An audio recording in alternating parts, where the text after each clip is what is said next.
Kavin sir, உங்களை நான் ஆரம்பிச்சுக்கிறேன். First time பார்க்கும்போது ஒன்று சொன்னீங்க, ஞாபகம் இருக்குது எனக்கு. நிறையா பேசணுங்க, நீங்கள் எனக்காக பேசணும். நீங்கள் சார் அந்த படம் பேசும் சார், உங்களுக்காக கண்டிப்பாக பேசும், 100% பேசும்.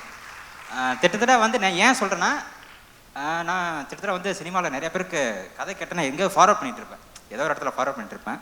ஆனால் இனிமேல் உங்களுக்கு வேற ஒரு லெவலில் ஒன்று போவோம். நானும் ஏதோ அப்போ சொல்லும்போது கொஞ்சம் கன்சிடர் பண்ணுங்க எனக்காக, வேறு எதுவும் இல்லை, அவ்வளோதான் விஷயம். ஆனால் விஷயம்னு சொல்ல முடியாது சார்.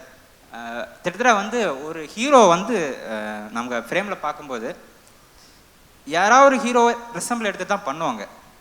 தலைவன் இது ஒரு ரிசம்பிளை வச்சிருக்காரு உள்ளுக்குள்ளே, எனக்கு தெரியும் எனக்கு. ஆனால் அந்த ரிசம்பிள் எப்படி வந்திருக்குன்னா, திட்டத்தட்ட படம் பார்க்கும்போது ஓ இந்த மாதிரி மாஸ் ஒரு இதுக்குள்ளே கொண்டு வந்து ஒரு ஃபுல்ஃபில் பண்ண முடியுமா அப்படின்னு தெரியுது எனக்கு. அதை 100% ஃபுல்ஃபில் பண்ணுகிறாங்க. அதுக்கப்புறம் கமர்ஷியலாக பெருசாக வருவார், எனக்கு மிகப்பெரிய நம்பிக்கை. இந்த நம்பிக்கை வீண் போகாது.